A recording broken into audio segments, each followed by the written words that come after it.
de fútbol, el mejor espectáculo del mundo. No, es que el fútbol es una maravilla. Estamos Estamos. hablando de fútbol. Y política. Con nuestro gran invitado, exministro, embajador en Estados Unidos en 2 oportunidades, Juan Carlos Pinzón, bienvenido. Bienvenidos. Así se podcast. Empezamos hablando de fútbol aquí, mientras estamos arreglando todo. ¿Cómo estás? Bien, Joaquín, un gusto saludarte. Lo mismo a ti, Joao. Muchas gracias por tenerme aquí en este podcast. Encantado de conversar. El fútbol es una pasión. ¿O no? No es una pasión, no, eso es todo. El fútbol es toda emoción, toda pasión y toda diversión. Y yo creo que también la gente debe verlo por ese lado. Sí. Estuviste mucho tiempo en Estados Unidos. Allá jugabas. Además de tener pasión por el fútbol, juegas. Practicas deporte. Comencemos ahí sí como en orden, ¿no? Una cosa es que yo adore el fútbol, la otra cosa es que yo adore todos los deportes. Yo creo que sea bueno para alguno. Es pésimo, o sea, pésimo. Yo soy juicioso, me levanto, hago ejercicio, voy al gimnasio, me mantengo en forma, pero de ser un buen futbolista, nunca. Pero eso sí sé más de fútbol que más de la gente que yo conozco, porque me la paso viéndolo, ¿no? Me encanta el fútbol, entonces sí, como que en la práctica no mucho.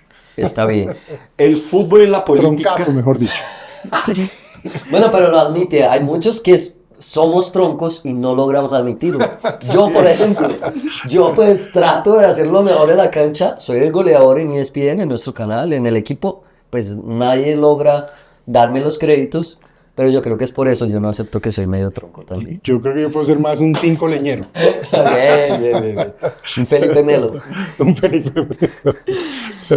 Juan Carlos, estuviste, bueno, este hombre ha trabajado en los medios que tú y yo no conocemos, en el medio de economía en bancos, después te metes en el mundo público, después vas a Estados Unidos como embajador. ¿Ese voltaje has tenido desde siempre? O sea, esos retos de trabajar y trabajar y trabajar, ¿viene por qué? ¿Viene de tu familia o viene de ti desde muy joven? Bueno, yo creo que vengo de familia, ahí sí como se dice, gente trabajadora. No hay herencias, no hay fortunas. Lo que ha habido toda la vida es esfuerzo, trabajo, dedicación. Tengo un poco el ejemplo, por ejemplo, de mi abuela, que aún está viva. Yo tengo una abuelita linda, además, divina. Es como el centro de muchos, y si no de todos en la familia, es como la luz. Y ella fue una trabajadora incansable. Es una mujer que no tuvo el acceso al estudio, pero sí tuvo el acceso a la pasión, a la voluntad. Es una persona que salió adelante a punta de trabajo. Por supuesto, vi a mi padre, que fue un soldado, un militar del Ejército de Colombia, madrugar todos los días y por semanas a veces no verlo por estar trabajando. Y ya en mi caso, la verdad es que sí creo que heredé la cultura del trabajo y el compromiso, muy además de la mano de mi mamá, que se dedicó a nosotros y a hacernos crecer y a llenarnos de amor y a tener el trabajo más duro de la vida, que ser mamá de tiempo completo. Y eso yo creo que dejó esos valores de que para poder salir adelante usted tiene que comprometerse, educarse, trabajar, ponerle pasión, tener metas, avanzar, soñar, mirar un poco la vida con optimismo y dar pasos, no quedarse solamente planeando o soñando. Hay que hacerlo, pero hay que cumplir los sueños y eso demanda ejecutar las tareas. Entonces creo que eso es lo que ha pasado. Nos tocó siempre, y ya en mi caso, pues ponerme siempre ese compromiso. Debo reconocer que también siento un profundo amor por mi país. Amo a Colombia por encima de todas las cosas. Me muero de amor por el país. Quiero a nuestra gente. El pueblo colombiano es un pueblo bueno, divertido, trabajador, resiliente, aguantador, creativo. Somos al mismo tiempo avispados, para lo bueno, para lo malo, fregados, para lo bueno, para lo malo. Pero en general el país es un país extraordinario. Entonces también eso como que es otro motor, otro cambio, como dicen, que me impulsa. Yo quisiera entrar un poco al tema de cuando eras ministro de Defensa, estuviste con Santos. Sí. Esa época fue más o menos del voto para la paz, del sí o no. Y Colombia votó por un no. Tú estando en esa época como ministro dentro del gobierno, ¿cómo fue para ti esa respuesta de Colombia? ¿Qué lo sentiste? ¿Qué hablaste con Santos? Voy por partes. Yo creo que Los primeros años que ejercí como ministro fueron unos años extraordinarios, muy duros, porque obviamente yo fui ministro de Defensa unos 1.400 días, nadie ha sido más tiempo que el que me tocó a mí. Y fueron tiempos en donde recorrí el país de esquina a esquina, todos los departamentos, todas las capitales, más de 350, 400 municipios, todos los parques naturales y los sitios más críticos de Colombia. Ajá. Pero fue una hermosa experiencia llena de adrenalina, de estrés, acompañada de la mejor gente de Colombia. Los soldados, los policías de Colombia, mejor dicho, son gente extraordinaria, son el pueblo que nos defiende y se la juegan toda por el país. Ahí yo no vi sino gente comprometida y gente que entregaba la vida. Aún eso me toca. Los muchachos que perdimos, estos muchachos que hoy son héroes de Colombia, pero poco reconocidos, que perdieron su parte de su cuerpo por amor a Colombia, por amor a sus familias, por defendernos. Dios. Doy este contexto porque eso es muy importante. Nuestras Fuerzas Armadas le dieron una victoria en lo que se puede decir una victoria en un conflicto contra insurgente. Es decir, derrotaron la capacidad del oponente a pesar de que estaba financiado por el narcotráfico, lo llevaron a las fronteras, por eso se pasaban para Venezuela, para Ecuador. Después, cuando se armaron los famosos diálogos, querían irse, era para La Habana todos, y por eso se salvaron los que hoy están incluso en el Congreso, lo digo con franqueza, pero al mismo tiempo fue muy preocupante cuando ya comenzó la negociación, que por fin teníamos la ventaja, que por fin podíamos poner condiciones a favor del pueblo colombiano, no era a favor del Estado ni del pueblo colombiano. Y eso debió buscar no impunidad, debió buscar fin del crimen, fin del narcotráfico. Pero eso que pasó todo lo contrario. Se sentaron a negociar y terminamos con más impunidad que nunca.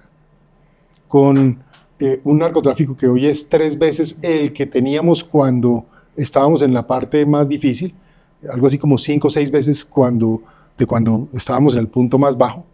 Entonces, pues cambió la ecuación. Entonces, en lugar de esto favorecer al pueblo colombiano, el pueblo colombiano quedó por debajo de quienes habían estado en el terrorismo y en el crimen. Y dicho todo este contexto, por supuesto que yo empecé a tener paso a paso diferencias de opinión, puntos de vista encontrados. Al principio sentía que había alineación en ese tiempo con el presidente. Con el paso del tiempo empezó a haber una posición distinta porque creo que él decide firmar a como de lugar y dejar eso como legado, y yo ahí sí tengo un punto de opinión muy diferente porque creo que eso se pierde una oportunidad que era de Colombia, no de un gobierno ni de una persona, y en últimas pues terminamos de pronto en este enredo que estamos hoy, donde tenemos un país resiliente, aguantador, pero estamos metidos en una crisis muy difícil, donde hoy, insisto, el narcotráfico, la minería ilícita es más grande que nunca antes. Todo esto está financiando grupos criminales de todo tipo. El control del territorio que se ha tenido se perdió. Y sigue siendo duro ver personas que cometieron crímenes de lesa humanidad sin haber tenido ningún proceso judicial que concluya en su castigo, y en cambio sigue ejerciendo, ahí sí que es cierto, de autoridades morales y darle línea al país. Incluso una cosa que vi ayer en un discurso del presidente actual me pareció muy ofensivo con Colombia, porque dice, nosotros los del M-19 no hablamos carreta, una cosa así. Yo ni paré bolas, pero me pareció muy grave que una persona que estuvo en una organización criminal no sienta arrepentimiento, no quiera como distanciar precisamente la violencia que ejercieron, y más bien le deje al país señales de que porque él estuvo allá, ellos sí son capaces de hacer lo que la mayoría de colombianos no es capaz de hacer, que es cometer crímenes, por Dios. Sí, ahí en ese tema, tú estuviste en contra de la idea de las cabezas de las FARC para La Habana, ¿no? En ese momento.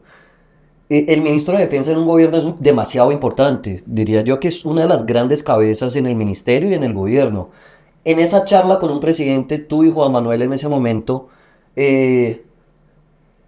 cuando no estabas de acuerdo, ¿cómo le decías? ¿O hay ya un respeto demasiado al presidente que tú, así seas el ministro de Defensa, bajas la cabeza y dices, no pienso así, pero voy contigo? ¿Cómo es esa charla en ese momento? Porque sí no estuviste de acuerdo con muchas cosas que al final también se dieron un poquito para que tú ya dejaras un poquito el Ministerio de Defensa.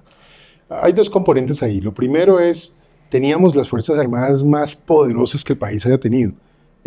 Lo digo no para presumir con otros países, pero en ese momento Colombia tenía las fuerzas militares y de policía más grandes del continente, con más capacidades en el tipo de conflicto en el que teníamos, incluso en selva, tal vez las Fuerzas Armadas más competentes del planeta, una cosa muy importante. Entonces yo siempre dije, estas son oportunidades que no podemos perder a la hora de haber hecho uso de la fuerza para poner esto en beneficio de los colombianos.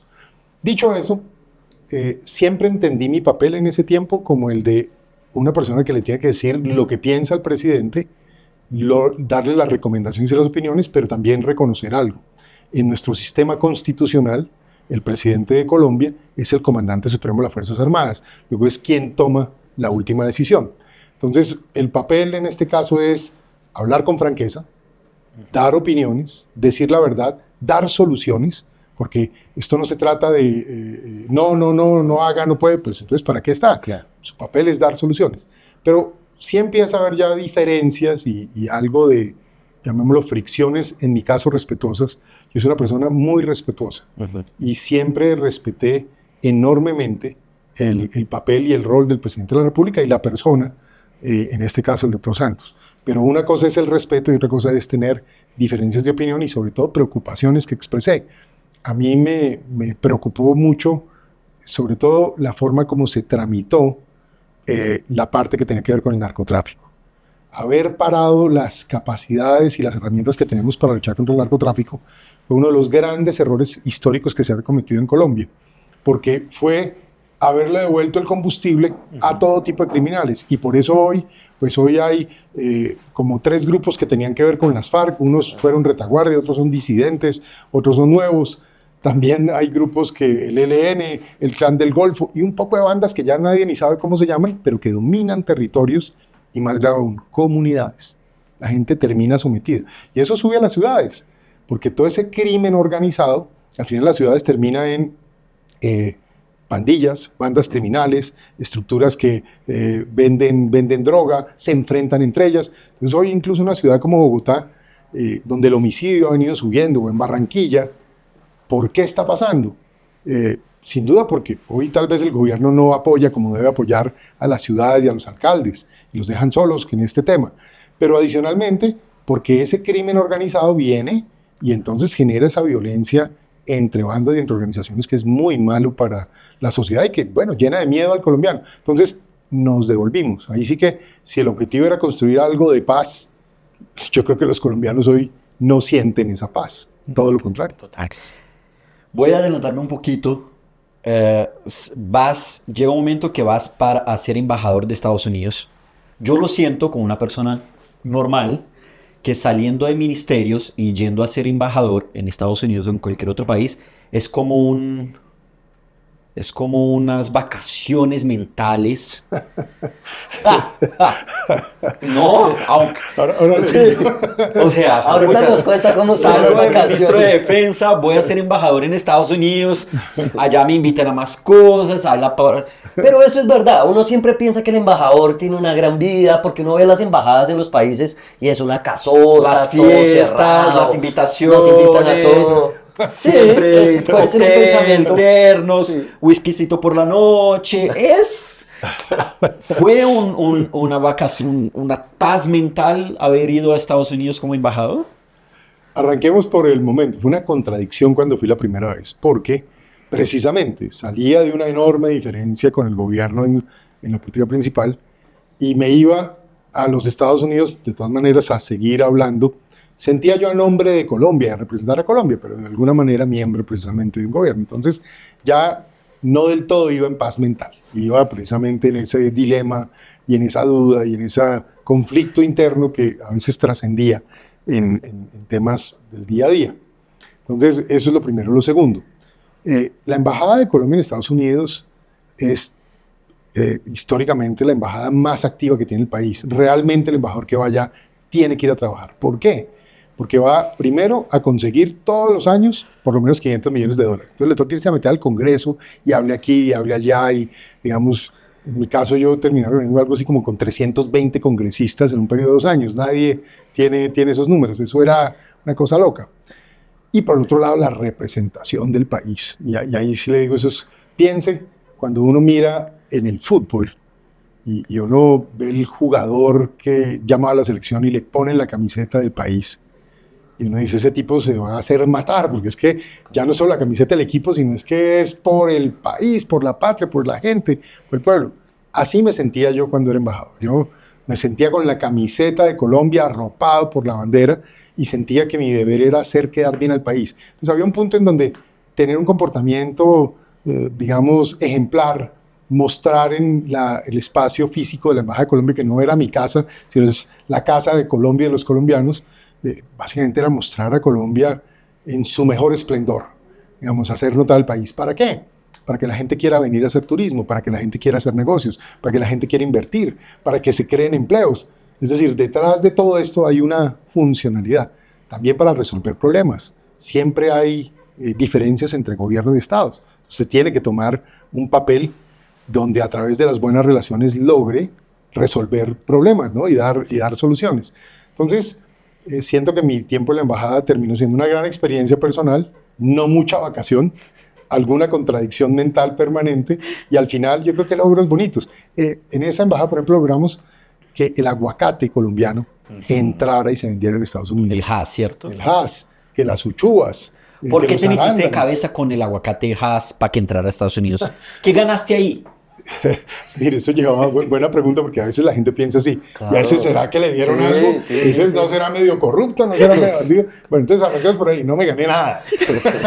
Nada, ni un saludo, como se dice. Pero en cambio, ¿qué ganamos para Colombia? Que creo que es lo importante. Mire, ya se exportaba cero aguacate. El aguacate Hass es muy consumido en Estados Unidos, es altamente consumido. Los grandes productores de aguacate Hass son México y Perú. Y Colombia tenía todo el potencial, pero no vendía nada. Sí. Entonces, lograr el trámite de básicamente permisos sanitarios, todo ese procedimiento era muy importante. Ahí hago homenaje a los funcionarios. Así como yo honro a los soldados y policías, honro a los funcionarios, en ese caso de ProColombia, del ICA, del Ministerio de Agricultura, del Ministerio de Comercio, que hicieron su tarea para que se cumplieran los procedimientos y se alcanzara precisamente que ese producto entrara. Ese y muchos otros.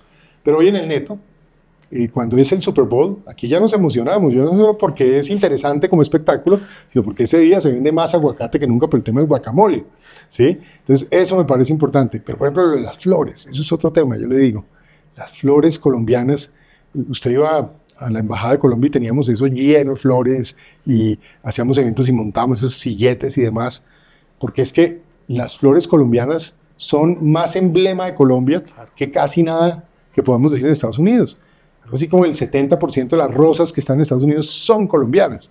Pero cuando uno se devuelve aquí, resulta que aquí en la sabana de Bogotá, en la parte alta, allá en Río Negro, incluso algo en su momento había también allá en Nariño, esos son puras madres, cabezas de familia, miles de mujeres, miles de familias que viven precisamente de poner la rosa, el clavel, etc.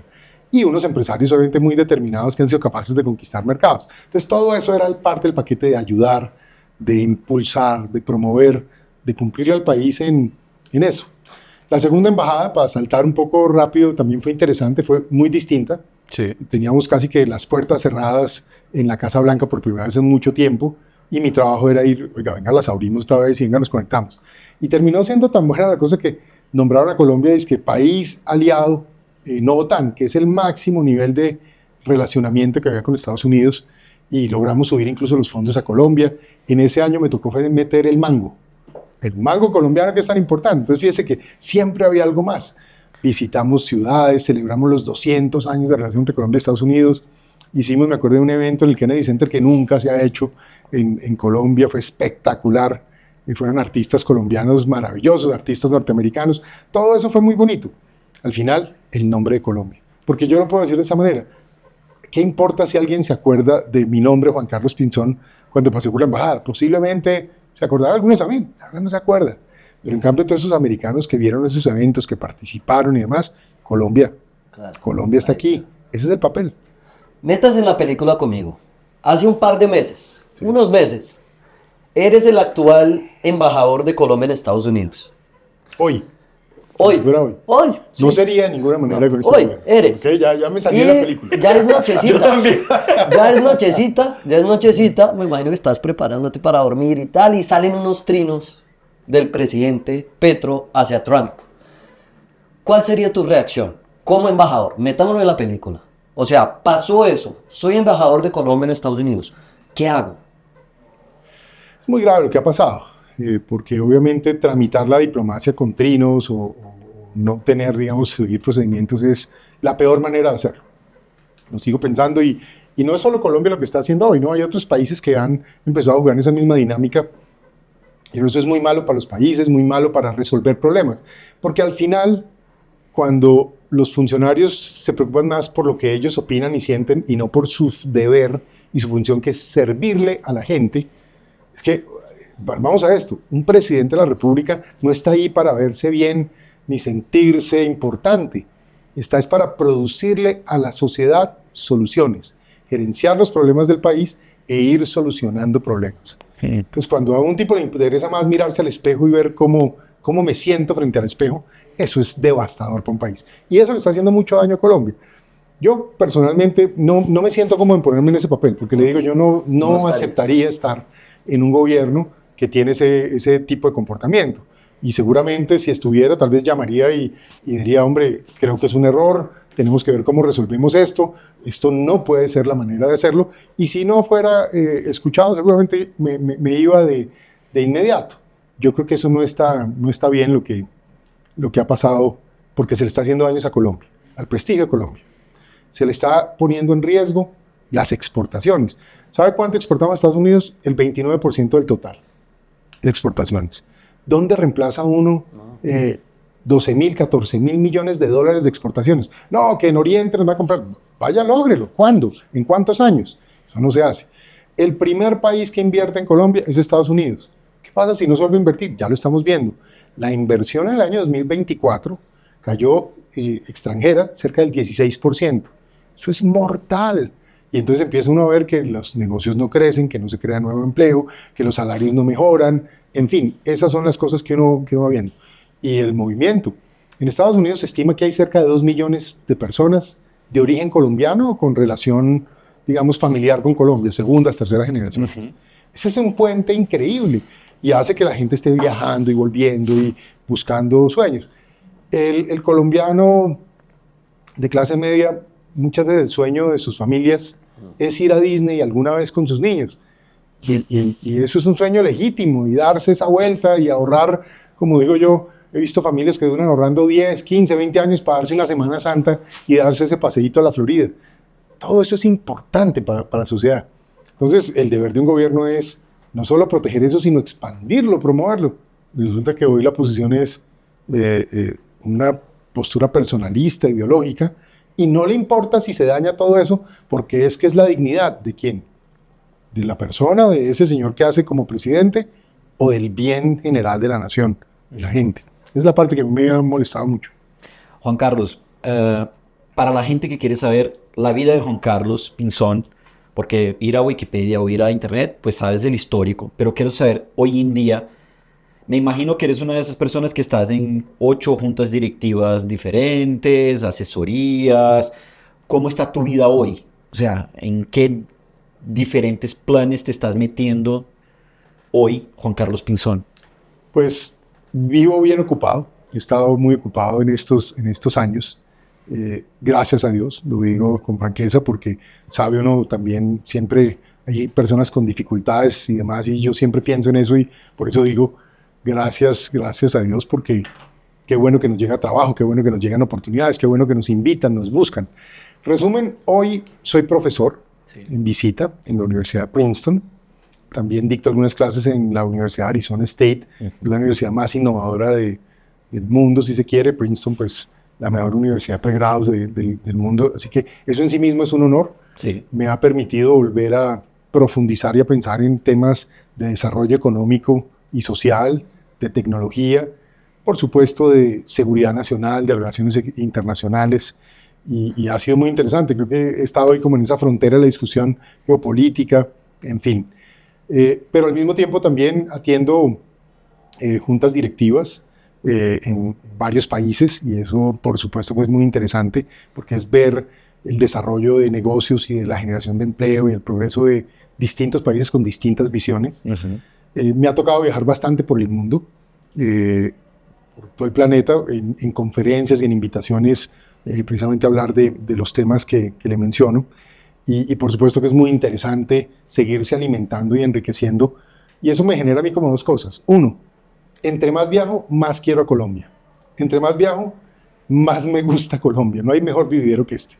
Pero al mismo tiempo, entre más viajo, más me lleno de información, de ideas, de cosas que podríamos aplicar acá y que podríamos hacer que este país se dispare. Entonces todo el tiempo es uno como con la mente abierta de qué hay aquí para mirar y hacer en Colombia. ¿Cómo podríamos hacer esto en Colombia? Esa es como mi obsesión. Siento que no es mía, es muy colombiana. Los colombianos somos muy así. Cuando estamos andando por el mundo, como adoramos todos a Colombia, sentimos que se puede hacer. Y por el otro lado, pues también muy pendiente de mis temas familiares. A veces me invitan también a hacer algunas consultorías, pero este ha sido un tiempo en donde mi hijo está estudiando en la universidad, entonces ya no está con nosotros. Mi hija trabaja en Bogotá y mi señora y yo estamos viajando todo el tiempo. Entonces, pues ha sido también un momento bonito de la vida y diferente. Vuelvo y digo, me siento muy contento en todo ese aspecto personal. ¿Tu hijo qué está estudiando en la universidad? Mi hijo estudia 2 carreras, me ha impresionado mucho y me siento muy orgulloso de él, porque pues lo normal es que la gente estudie una carrera y este jovencito desde entrada al primer semestre dijo, no, yo voy a hacer 2. Entonces está haciendo en una escuela de administración de empresas 2 carreras, una sobre ciberseguridad y analítica de datos y la otra básicamente finanzas.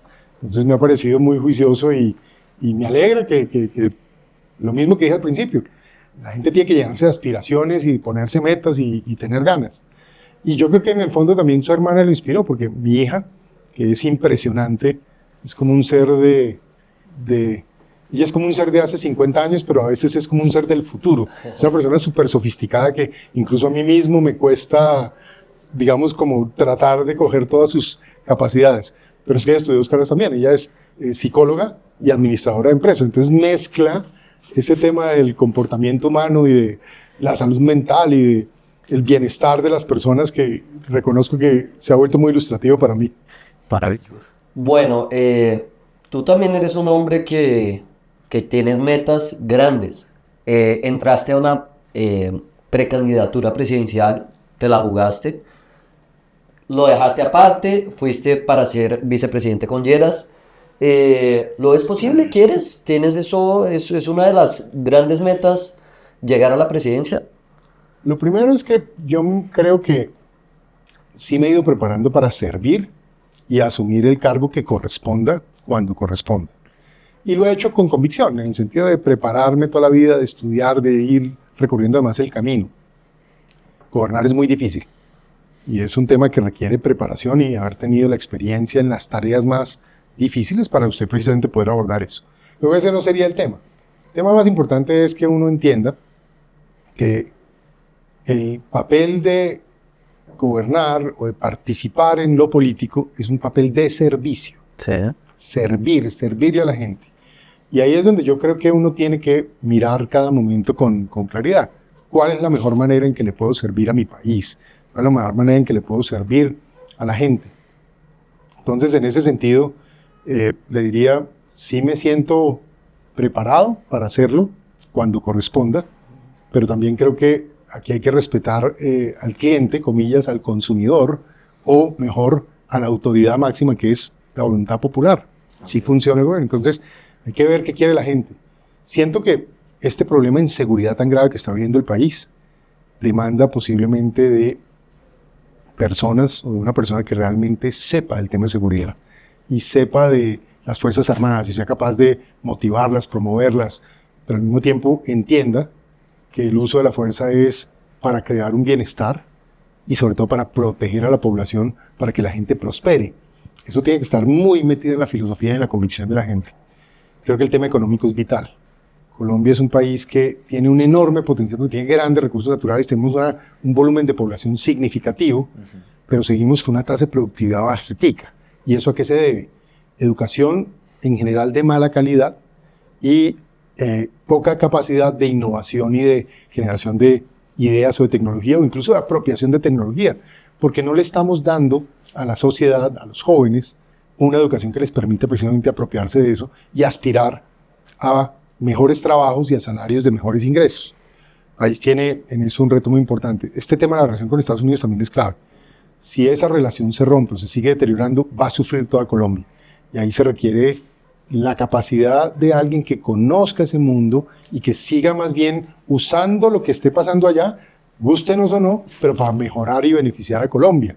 Uno no tiene que gustarle lo que está pasando en otro lado, lo que uno tiene que mantener es ¿qué me sirve? ¿Qué le sirve al país? ¿Cómo hacemos de que lo que esté ocurriendo genere oportunidad para Colombia? Entonces, ahí se puede hacer el famoso nearshoring, que es traer compañías que vienen de Asia y ubicarlas, por ejemplo, en la costa colombiana, para que más compañías puedan producir allá y mejoren ingresos, más centros de programación, más participación en eso que llaman los famosos BPOs, es decir, lugares donde se sirve desde Colombia con nuestros profesionales y nuestros jóvenes a negocios en el exterior, pero eso mejora los ingresos de la gente. Tantas cosas que se pueden hacer, que ahí es donde yo digo, pues hay que ver qué quiere el país, qué quiere la gente. Uno tiene que tener la disposición. Si la gente quiere centro o derecha, uno sabe que con Bolívar no irías. Está Fajardo y Vicky Dávila junto con Bolívar liderando las encuestas. ¿Apoyarías un centro también? O sea, de Fajardo para la derecha, ¿estarías ahí de acuerdo a si te piden apoyo, ayuda, tus conocimientos? De ahí hacia allá, ¿estarías de acuerdo? ¿O más para allá? O más para allá.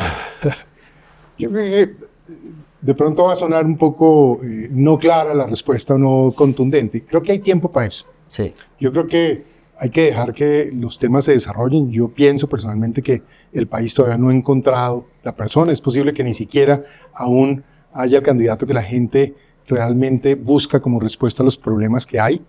Entonces, eso es lo bueno de la democracia. Lo que sí es clave en este momento es cuidarla.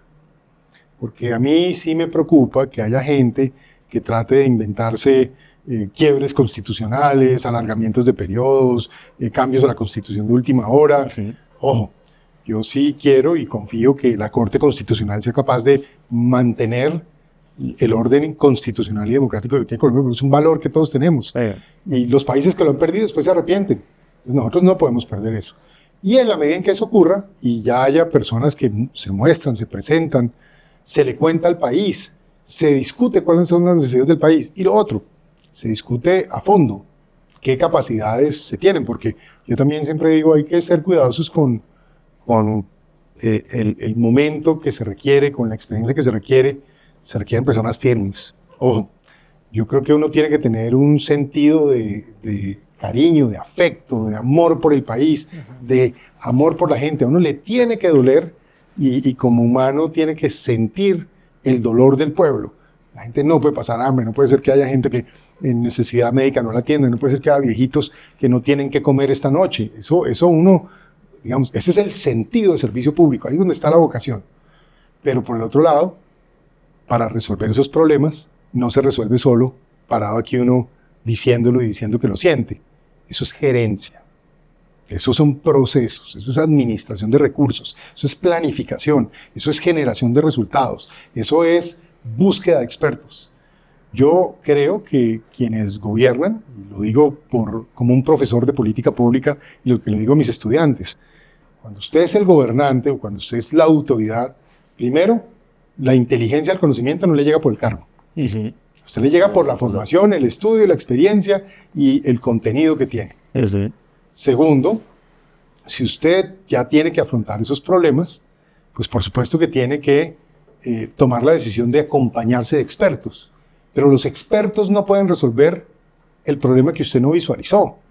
Entonces usted como gobernante tiene que conocer de los temas. No tiene que ser experto en todo, por eso busca al experto. Pero sí tiene que saber con cierta profundidad de los temas. Tiene que conocer el país. Yo le digo, de las cosas que a mí más me alegran y me emocionan todavía es que prácticamente no hay lugar importante en el país que no haya ido. Me quedan todavía muchos municipios y esa es una meta de vida que tengo. El último día de mi vida uno debería haber dicho, fui a los 1102, 1103 municipios de Colombia, pero yo creo que voy más adelantado que la mayoría. Ya debo ir por 500 o 600, entonces vamos bien. Pero eso es lo que hay que hacer, conocer, haber tenido ese contacto y ese análisis del país. Tu papá fue del ejército, ¿cierto? Militar. Sí. ¿Cómo ves militares o exmilitares siendo ministros de defensa? O sea, ¿crees que es posible, un militar puede estar en esos puestos o es mejor no involucrarse en la política? No, sí puede. Mire, yo le cuento una cosa. Si en mis manos estuviera, conociendo como conozco a los militares y las competencias de muchos de ellos servirían en altos cargos de la nación. Porque hay gente súper preparada, súper estudiada, gente de lujo. Y fuera de eso, con mucho conocimiento del país, con muchos años de experiencia. Pero yo sí siempre exijo competencia. La gente tiene que primero llegar a través de un proceso y segundo, con la formación y la capacidad adecuada para el cargo que va a asumir. Entonces, una cosa es que uno encuentre una persona muy buena para algo, pero la nombre en el cargo que no es. Entonces yo digo, bueno, tengo una persona que es buenísima para la economía y los negocios, pero entonces lo nombro en salud. Y entonces, es decir, ¿por qué no lo pone más bien en un campo donde vaya a desarrollarse? Búsquese el experto en salud, búsquese el experto en cierto tema. Entonces yo aprecio mucho a los militares, pero tal vez si la pregunta es ¿cómo me ha parecido la decisión reciente del nuevo ministro? Mire, he oído, porque yo recuerdo ese oficial cuando yo era ministro, y debía hacer algo así como teniente coronel, luego tengo la impresión y me han contado que es un oficial que ha hecho bien su carrera, pero sí es muy raro y no es bueno para las Fuerzas Armadas que alguien que está en actividad, que está 29 puestos abajo de otros oficiales, llegue, porque la pregunta es ¿y cómo llegó? Entonces, ¿qué hacen los demás militares? Lobby, empiezan a hacerse más amigos de los políticos que a seguir su carrera institucional, y esa parte me preocupa. Ahora, una vez la persona en el cargo, cuente con que lo único que yo deseo es éxito, con que lo único que yo estaría dispuesto es a dar buenos consejos y opiniones, porque ya está en juego es Colombia y la seguridad de Colombia. Yo sí no le voy a desear nunca el mal a alguien que está para que se friegue el país. Eso sí, no, yo no puedo hacer eso. Una posición muy tuya. Juan Manuel Santos ganó el Nobel de la Paz, pero Uribe hizo un gran trabajo para que ese Nobel de la Paz fuera posible. Desde tu posición, tanto de parte del gobierno de Juan Manuel como ser humano, político, ¿quién hizo más por la paz en Colombia durante su gobierno? ¿Uribe o Santos? Cada uno a su forma, ¿no? Porque fueron muy distintas. Pero, ¿quién trabajó más o quién tuvo que trabajar más por esa paz? Sabe que también puede que no va a gustar tanto mi respuesta, pero yo creo que el país no puede seguir mirando para atrás. Okay. Es decir, yo respeto mucho y la gente sabe, porque ya estas opiniones las he dado.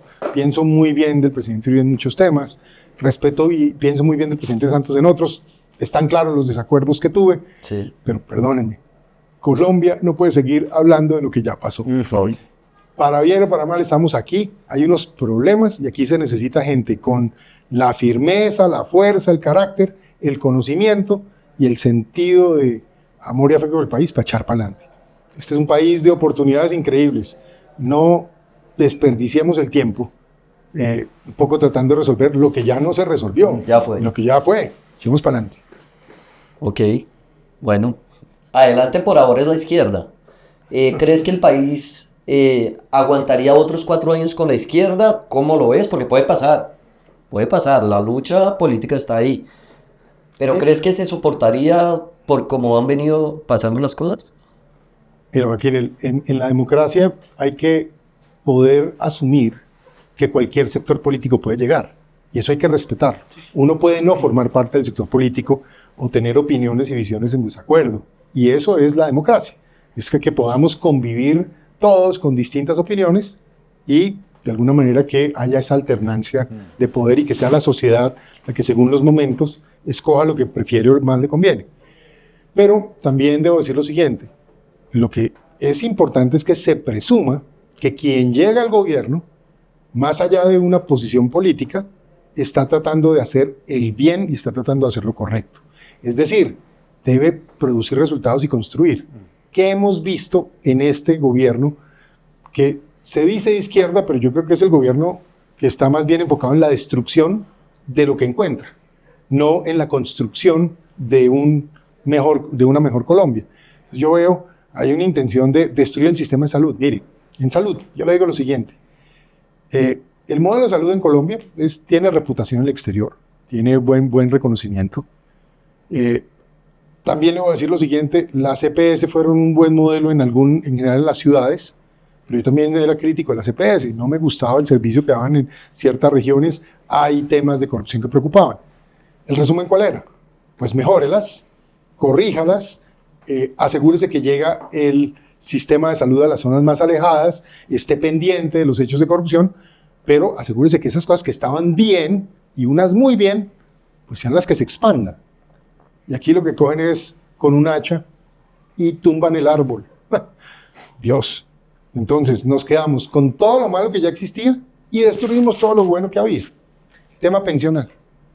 Mire, yo hace varios años, lo he dicho en público y pues lo repito hoy en esta conversación, Colombia necesita una gran reforma al sistema pensional porque uno no puede tener un sistema donde se pensiona el 30% de la gente sí y el 70% de la gente no. Pero no hay nada más peligroso que ofrecerle a la gente una plata que no tiene sin ninguna responsabilidad. Entonces, claro, eso es jugar con el dolor de la gente. Cuando usted le dice a ese 70% de personas, no, pero tranquilo, todo el mundo va a quedar pensionado, le vamos a dar 220,000 pesos. 220,000 pesos no compran un mercado de una semana en Colombia. Y fuera de eso, si usted no tiene con qué pagar esos 220,000 pesos de aquí a 5 o 10 años, va a haber inflación, como en Argentina o como en Venezuela. Y entonces los 220,000 pesos valen nada, no compran ni un pan. Eso es lo que llaman populismo. Y eso es una infamia, a la gente no se le puede hacer eso. Siento que se puede hacer una gran reforma pensional si, por ejemplo, explotamos masivamente los recursos naturales de Colombia de forma sostenible, con visión ambiental, aprovechando esa riqueza que tenemos dos países en el mundo en agua, que somos Brasil y Colombia, somos los más ricos en agua, los vamos a hacer los más ricos del mundo porque ese es el gran recurso de la vida, el gran recurso de todo. Entonces, se puede hacer esto muy bien, pero uno puede crear un gran fondo soberano, coger buena parte de esa plata, guardarla, invertirla como hace Noruega, como hace hoy en día Emiratos Árabes Unidos, como hace Singapur, crear tecnología, crear riqueza, incluso crear transición energética a partir de esos recursos. Mire, usted va a Oslo, en Noruega, y le dicen, esta va a ser la primera ciudad del mundo que tiene 0 emisiones. Magnífico. ¿Y cómo hicieron para pagar todos esos trenes eléctricos, carros eléctricos y demás? Ah, no, es que vendemos petróleo en el Mar del Norte y tenemos un fondo soberano. Nosotros, ¿cómo no vamos a hacer eso con el oro, con el cobre, con el cobalto, con tanta cosa que hay aquí? Si hiciéramos eso, ¿qué podríamos pagar con ese fondo soberano del futuro? Buenas pensiones. Siempre que la gente también ahorre.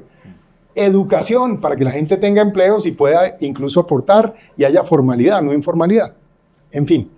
Y lo del régimen laboral ahora que he visto es terrible. A ver, a cualquier persona en el mundo le dicen, ¿usted quiere ganar 2 o 3? ¿3? Obvio, pues, a ver, usted no va a decir que no. Pero, ¿cuál es el problema? Que cuando a la gente le ofrecen esos costos adicionales, quien los tiene que pagar hace dos cosas. Uno, o le transmite el costo al consumidor final. Entonces, si usted está en una fábrica de comida, pues va a vender la comida a un sobrecosto para poder pagar ese costo adicional. Entonces, ¿quién lo paga? Un poco la inflación, el precio que tiene que pagar la gente.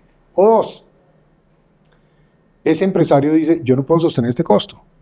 Entonces, yo mejor no contrato gente y terminan, digamos, acudiendo a esa informalidad. Entonces, ¿quién pierde? Pues la gente. ¿Cómo se le mejora el salario a la gente? No es con temas populistas de decirle ¿usted quiere más plata? Listo, yo se la regalo. No es así. Es cómo creamos fuentes de ingreso. Las fuentes de ingreso se crean esencialmente, uno, con inversión. Este país, ¿cómo ha dejado de invertir? En el momento en que más petróleo, carbón y gas se consumen en el mundo, Colombia va a terminar siendo, después de autosuficiente, va a terminar importando. Esto es un chiste. Esto es que nos debería dar dolor. Es una cosa que es infame, uno no se imagina. O sea, esto se lo cuenta en otro país y uno se mueve la risa. Eso no podría ser. Y fuera de eso, entonces, ¿cuál es el tema? Educación para el trabajo. Entonces, aquí se da más plata para la educación, pero resulta que la gente que trata de educarse con deudas dice ICETEX, no, ustedes no, ya nos pagamos la deuda. Pero ¿cómo entonces estudia la gente en universidades que les garanticen que la educación que les dan es de calidad? ¿Y por qué la calidad es tan importante? Porque eso se llama empleabilidad. Es que a una persona sí la reciben un empleo porque creen que viene de una universidad que tiene los contenidos y que después de ese esfuerzo económico y académico de tiempo que hace la gente, pues termine eso en un salario que le permita vivir, soñar, aspirar. Entonces, esos son los caminos. Esto de andar en la vida por atajos es muy de quien tiene, lo digo con respeto, pero con franqueza, la mentalidad criminal. No, no hagamos la fila, colémonos. No, hay que ser rico, pero mire que es más fácil el narcotráfico que trabajar duro toda la vida. Así, hay atajos. ¿Dónde termina uno? En el desastre. Entonces, a mí sí me duele mucho que Colombia le esté metiendo por el atajo, porque ¿a dónde nos va a llevar? ¿A dónde ya sabemos? Al desastre. Ahí es que hacer la tarea, comprometidos, juiciosos, echando para adelante. Soy una persona común y corriente y me encuentro en un embajador, ¿no? Afuera del país. No sé, estás viajando. Hola, Juan Carlos, ¿qué más? ¿Todo bien y tal? Soy argentino, colombiano, no sé, australiano. Quiero conocer más de Colombia o saber de Colombia. Y te voy a hacer unas preguntas y tú me responderías si yo no conociera nada de Colombia. Por ejemplo, ¿cuál es el mejor plato de Colombia? Para mí la bandeja paisa. Me enloquece la bandeja paisa. Sí. Ese es. ¿Y qué trae la bandeja paisa? Así alguien que no, así que te encanta, ¿qué tal? Entonces uno le cuenta que trae frijoles, que trae arroz, que trae carne molida, trae arepa, trae chorizo. Eso a veces se le mete hasta morcilla. El huevito tiene que ser Chicharrón, por favor. El chicharrón, oiga, pues les cuento una vaina con el chicharrón. Yo soy comedor de eso tremendo. Sí. Y hace como en enero me estaba comiendo un chicharrón en la casa de mi mamá. Oiga, y se me partió una muela. No, Así que pasa. ando amante del chicharrón, pero a distancia. Después de cada comedor, porque fue duro ese proceso. El mejor estilo musical. ¿Qué música se escucha allá? Qué bacano. Sabe que en eso sí le toca uno decirle, nosotros somos Claro, plurimusicales. claro, O sea, hay usted de en todo. Colombia oye de todo, porque aquí uno tiene un tipo como Juanes, que para mí es una estrella de estrellas en el mundo, que tiene su estilo rockero, una música diferente. Usted tiene una Shakira que...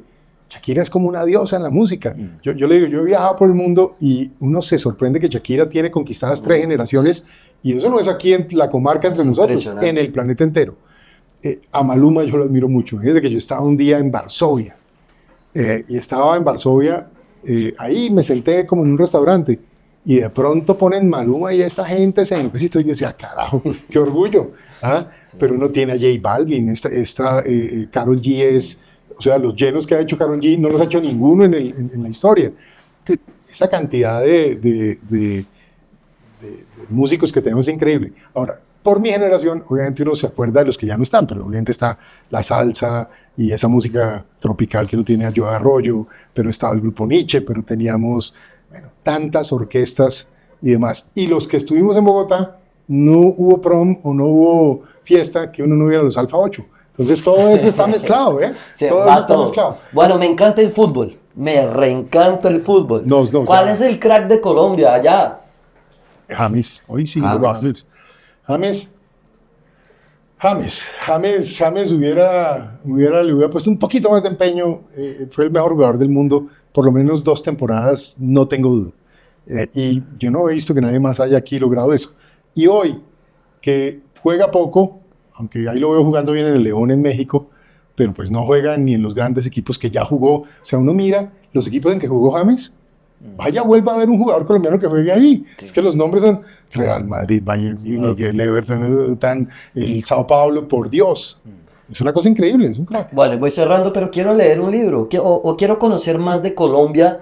¿Qué autor colombiano, señor embajador, puedo yo buscar para empaparme, para meterme en la raíz colombiana? Yo creo que, de todas maneras, el papel que García Márquez juega es indudable y es el Premio Nobel de Literatura de Colombia, lo conocen también en todo el mundo, luego la gente tiene que leerlo. Mucha gente como que lo mira ahí como con distancias por su contenido político y esa cosa del que tenía con Cuba y un poco su izquierda, entonces la gente como que depende del cliente, pero la verdad hay que separar eso de el autor, el escritor de fondo, y él es un hombre que creó el realismo mágico, y sí que es cierto, y eso es propio de Colombia, y hay que darle todo el mérito. Pero yo me acuerdo también, uno leía esos libros cuando estaba en el colegio de Tomás Carrasquilla, y si uno quiere mirar ese costumbrismo colombiano, y todavía yo recomiendo Tomás Carrasquilla, incluso a los colombianos, porque es que la herencia histórica nuestra viene de esas cosas. Ahora hay un autor muy importante, si uno quiere leer la historia más política y de los grandes hombres de Colombia, y ese Indalecio Líbano Aguirre, que es obviamente un historiador, que me atrevo a darle un historiador guión político que fue muy, muy importante. Este tema el doctor Lemaitre es muy importante, toda esa historia de Cartagena, Sí. porque eso es lo otro, ¿no?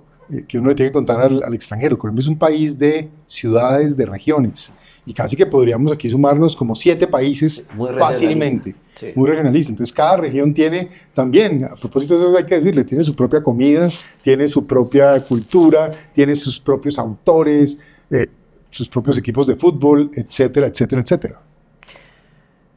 Dijiste que tu hijo se fue a estudiar, tu hija ya está grande. ¿Cómo te ha ido a ti y a tu esposa con la síndrome del nido vacío? Yo creo que nos ha ido bien, nos ha ido bien porque hemos estado muy juntos. La verdad, yo le digo una cosa, yo soy el tipo más afortunado del mundo, yo me gané la lotería. Tengo una esposa increíble, no solo es lindísima, sino es realmente generosa, digamos, en el sentido de que me acompaña y demás, pero si uno lo pone en perspectiva, más allá del chiste, es la jefe del hogar. Sí. Es la que nos da línea a todos y de alguna manera mantiene a mis hijos que están a distancia conectados, me mantiene a mí que estoy viajando y con tanta cosa también conectado. Entonces tenemos, yo creo que un hogar muy bonito y creo que estamos viviendo un muy buen momento en general. O sea, para llevarse bien profesionalmente contigo, tiene que llevarse bien con tu esposa primero. No necesariamente, porque a veces uno tiene que separar este tema profesional de lo personal. Pero pues sí, me parece bueno también que eso pase. Un poquito importante, ¿no? Porque a veces la que manda es la esposa. En la casa. Sí, En la un casa. poquito En la importante. oficina sí, pues cada quien ejerce las funciones donde le toca. Bueno, vamos cerrando No hablamos aquí. de fútbol. Yo No venía hablamos de listo a hablar fútbol, hombre, hincha de Millonarios, ¿no? Millonarios, Real Madrid, River Plate. Son Ok. mis amores. O sea, si pierde uno acá, el otro tiene que ganar allá. El Real últimamente No, se lleva todo. tuve un domingo, hace como 3 domingos, pero mejor dicho un domingo negro, de Claro. verdad, o sea, perdimos todo. River no está en un buen año, el Real es un partido sí y uno no, y Millonarios, carajo, venía siendo un equipo organizado y ahorita está como descuadrado. Entonces, Sí. no, estamos en el año del sufrimiento. Vas al estadio, te gusta ir a acompañar, no puedes tanto. Cuando estás en otro país, pones el celular como nosotros que vemos Fluminense. Aquí No, pero es que somos ya todo el enfermos. tiempo. No, yo todos los highlights del fútbol, todas las noches llego a verlos, y no hay... y esas son las cosas buenas de YouTube hoy en día, ¿no? Claro. Que uno se ve, Lo o que sea, quiere. uno puede pasar 2-3 horas y se ve lo que pasa en todos los partidos de todos lados. La señora me critica porque obviamente yo no me veo solo en los highlights del Real Madrid, de Millonarios y de River, sino y qué pasó con el Manchester City y el Chelsea y el uno y el otro, y no. El fútbol es pasión y es una buena pasión. Lo único que yo sí le pido a la gente es no conviertan la pasión en violencia, en rabia o en dolor. Eso sí es el error total. Y sí les digo a los muchachos, pónganle pasiones para la diversión, Sí. e incluso para el sufrimiento, porque eso es parte de ser humano, pero es un sufrimiento de uno, con uno mismo, con el dolor de la vaina. Y lo otro, pues, como el fútbol es pasión, pues hay que, como se dice, mamarle gallo a los amigos de los otros equipos, pero entender que, como todo en la vida, tampoco le abuse porque el tipo le duele. Como a uno no le gusta que el día que Millonarios le meten la mano, entonces le cogen a uno, no me soy, ¿no? Téngame cariño, téngame consideración. Rapidito, pero el Ministerio de Defensa en algún momento puede meterse o debería meterse en ese tema de la violencia en el fútbol, o tiene tantos chicharrones tan grandes. Lo que pasa es que no es un tema menor el tema de la violencia en el fútbol, porque es un tema cultural que mata gente, ¿sí? Hay muchas riñas, muchas peleas y terminan en muertes. ¿Hay alguna parte de ese Ministerio de Defensa que entra ahí o se queda en el Ministerio de Deportes en su momento o cómo es? No, ahí hay un tema importante. En Colombia hay una particularidad y es que dentro del Ministerio de Defensa también está la Policía Nacional. Sí. La mayoría de los países la policía es una entidad aparte y de alguna manera tiene un pedazo de la responsabilidad en lo que es la protección de la ciudadanía, y obviamente cuando las barras terminan enfrentándose y creando violencia, pues tienen que intervenir en protección de la vida de ellos mismos y en protección de la vida de los demás ciudadanos. Yo, en mi tiempo de ministro, tuve la oportunidad de conocer un poco más y a fondo de este tema, como muchos otros, pero en este recuerdo yo haber ido a reuniones en donde participaban las barras bravas de Millonarios y Santa Fe, y les digo hoy con mucha preocupación, lo que me encontré en ese momento es el altísimo consumo de drogas.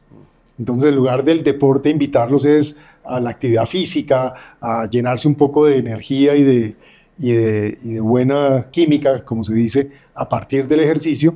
Resulta que les sirve es como un camino, es para casi que convertirse en pandillas, en organizaciones que de alguna manera terminan en enfrentamientos con los otros, usando el título del equipo o de la hinchada, pero en realidad con fines o con actividades que terminan siendo es del mundo criminal.